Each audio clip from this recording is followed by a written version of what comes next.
This lecture is going to be about backend. So, so let's jump right in.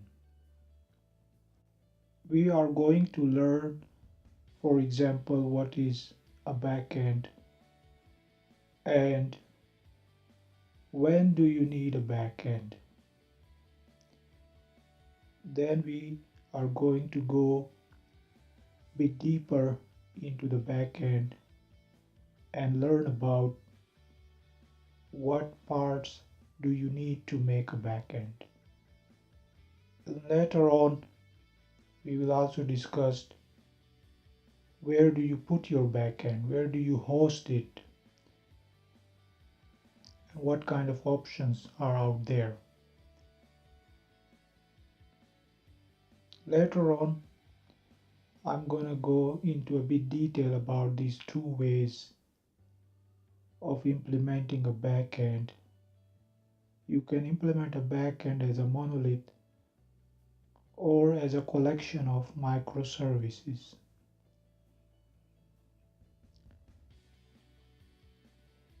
And finally, I'm gonna share with you a couple of frameworks that you can use to build your backend. So if you have used any kind of modern application on your mobile phone or on your desktop computer, then you have seen a front end. It's the user interface that a user sees.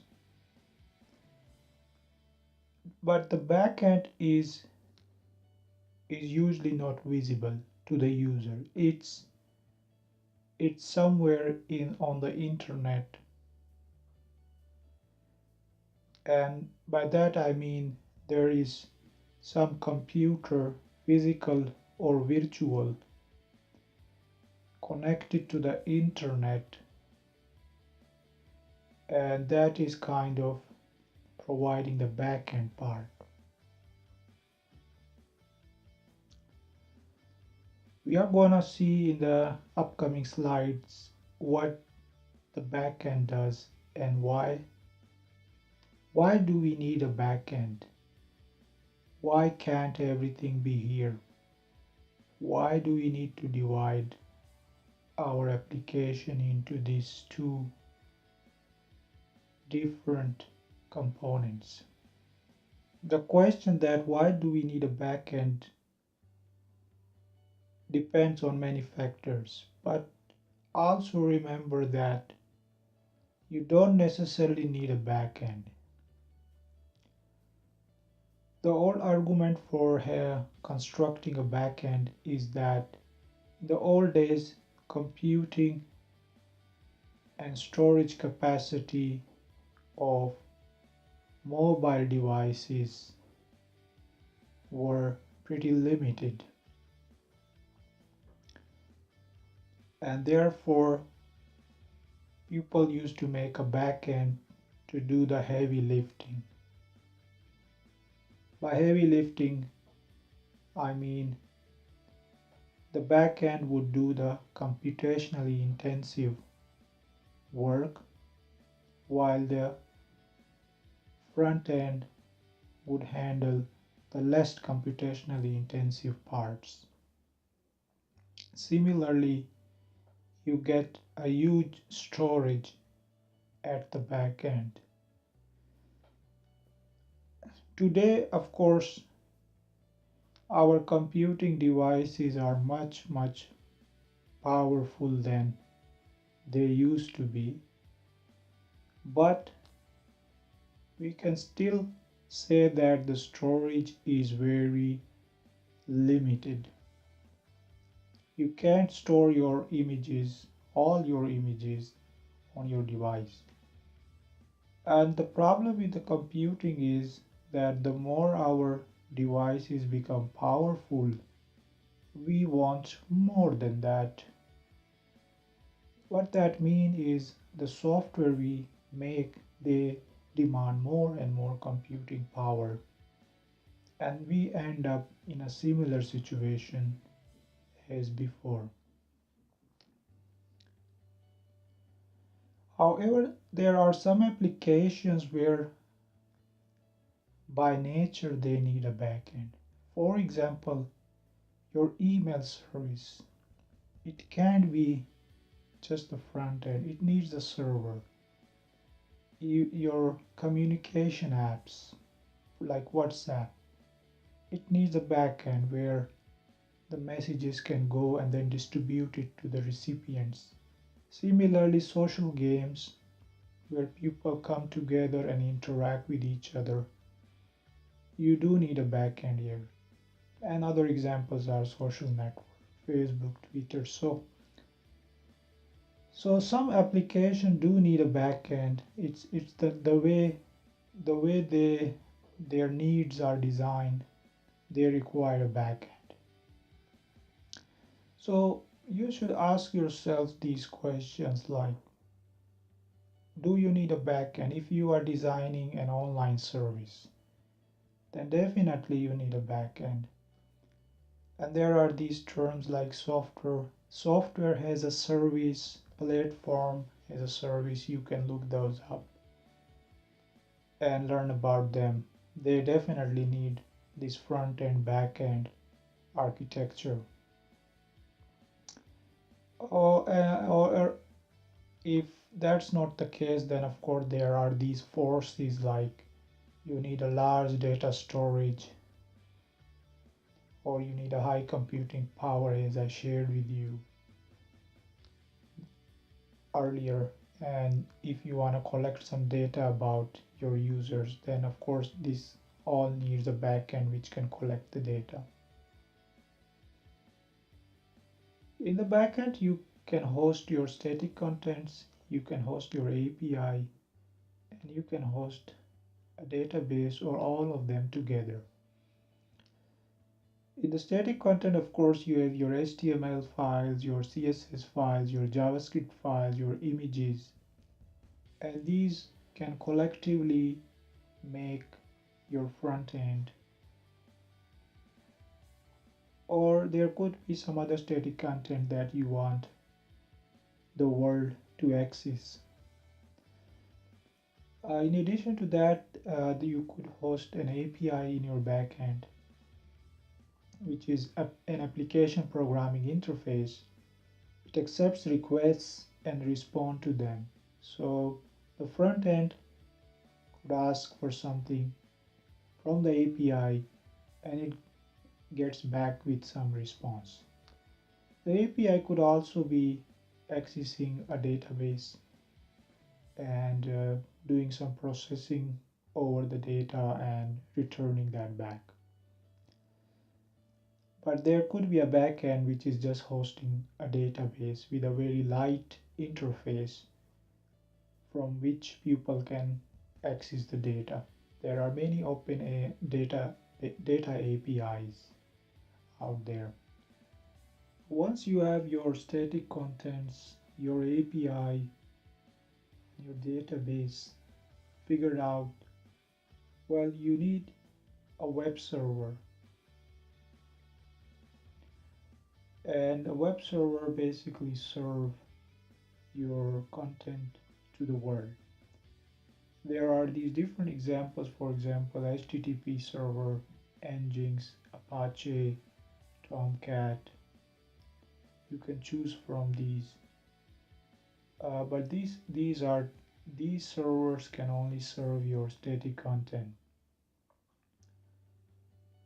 But there is Python, NodeJS, and PHP based servers which can do both of the things. It can serve your static contents and they can also serve your APIs.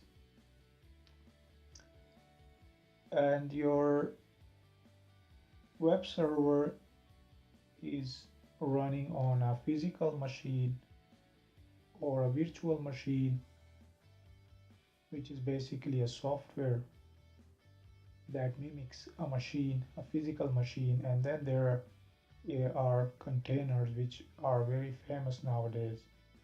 This is again a software-based solution, but much more efficient than machines. You could buy these machines from cloud services like Amazon Web Service, Azure, Google Cloud, or if you have an internet connected machine, you can also use it to host your backend. Your database typically is running on the machine itself, but there is, of course, a layer between the database and the machine provided by MySQL or Oracle or MongoDB.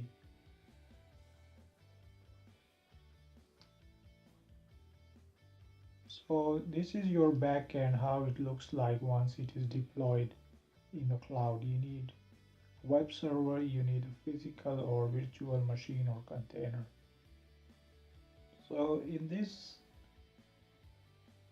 part, you can see the basic elements of an API. Of course, there could be many more components in there, but this is how a typical API looks like, or the components it is made of. So if you have ever used any library or component and you have written some code, then you call upon some function from that library, and then that function respond with some information or data. But when it comes to APIs, uh, you have you don't have functions to call upon, but you rather use URLs. So there could be a URL like abc.com slash user 001, and when you call upon this URL, it, it comes here to the backend, and behind this first entry point is a router. The purpose of the router is to route the request to their proper components. For example, this user information might be handled by the second component from the top. So the router would route your request to that component, to the second component, and since this URL is expected to return information about the user, this component would require to fetch that information from the database. This is because usually user information is stored in databases. So the user information will be requested from the database, but through a database layer which also exists in the backend.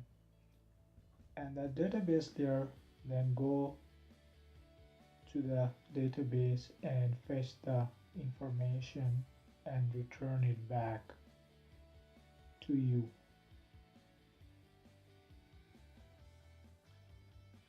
This database layer could be just simple SQL queries, or a bunch of, or a collection of queries or transactions.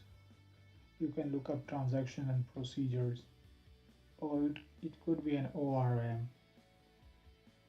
These components in the middle, they have different names in different frameworks, so they could be called components or modules, or they are maybe referred to as just simple files.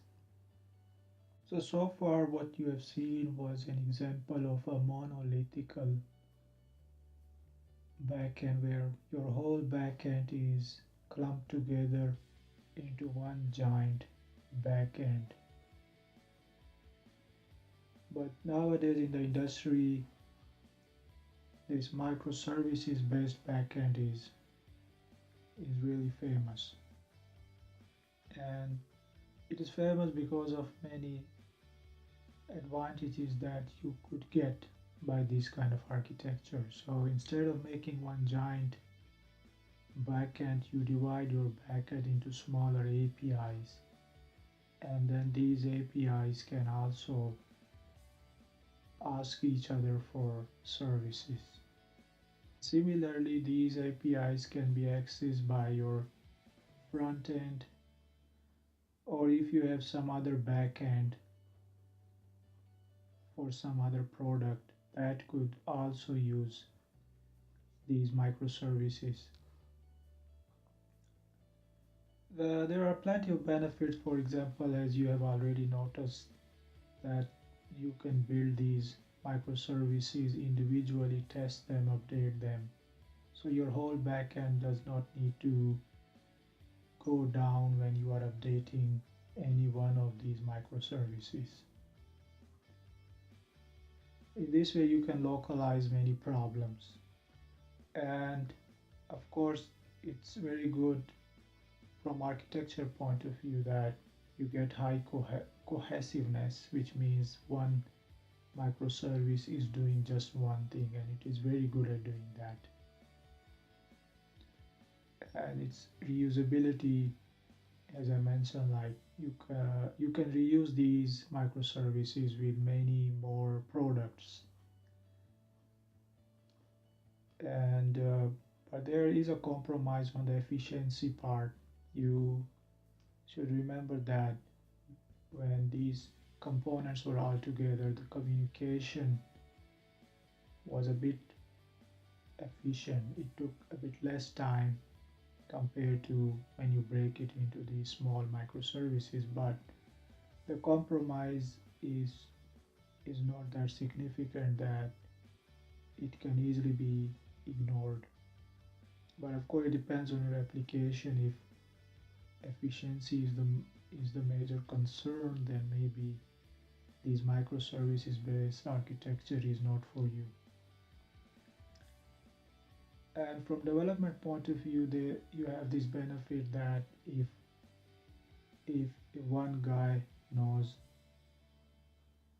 JavaScript, he can use NodeJS to write this microservice. And if there is another guy on your team who knows Python, he can use Python to write this microservice. So from development point of view, you get this benefit that you can use many technologies, many implementation stacks. Of course, you can make a backend from scratch, but it's usually very time consuming. So therefore, we have these frameworks which comes out of the box with many features, which means you save time, and from economic perspective, you save money. And if you are a startup trying out different ideas, then framework give you a very good head start. There are some side effects, of course, you should remember that they are super opinionated. The technology stack is already defined for you, and how different parts of the backend are interacting. These matters are already defined. You have very little flexibility to customize them, but it depends on the framework. The range of customization varies from one framework to another. For example, in Python, you have this Flask and Django. You can write very lightweight API with Flask. Django is a bit heavy backend framework. With PHP, you have Laravel. Node.js is very famous for people familiar with JavaScript. Node.js plus Express. And Ruby on Rails. It used to be very famous. I guess it's still used by many companies. And then there is Java based Spring MVC and Vaadin framework. So it depends on what you like, what programming language you like, and these all frameworks of course offer different kind of feature, different kind of flexibility. So you need to study those all aspects before choosing a framework.